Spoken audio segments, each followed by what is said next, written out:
everyone, it's me, Arthur Kade, Gael, García, Bernal. Congratulations. Awesome movie you have here. What made you want to get into the world of Pablo Neruda?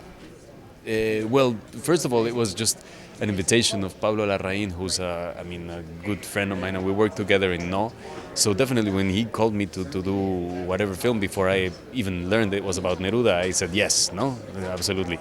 And when he told me it was about Neruda, it was like, okay, this is going to be I knew it was going to be a weird, like psychedelic take that we were going to go on for it because that's what Pablo does most of the time.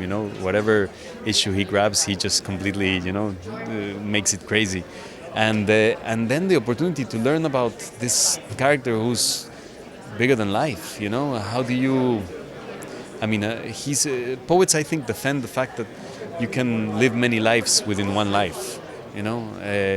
It is great to be with one person that actually lived many lives within one life, a massive person like Neruda.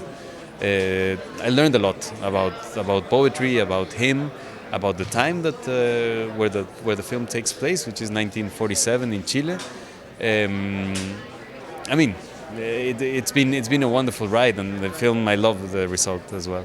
For those who don't know who Pablo is, who is he?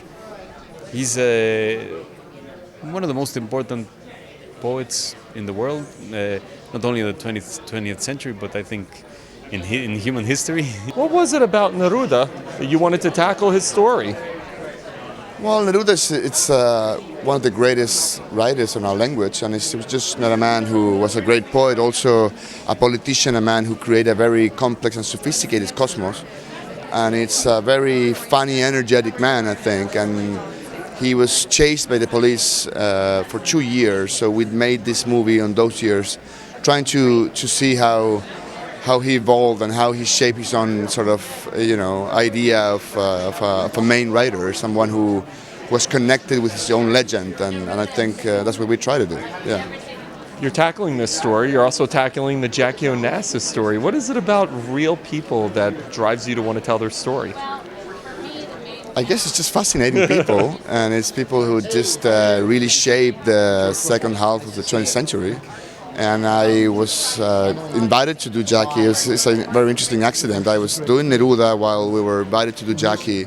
So all of a sudden we were doing two movies about two people who are so different, but at the same time they belong from the same period. So I don't know, and the movies are very different as well among them. So it's hard to say, man. It's a privilege for me, really.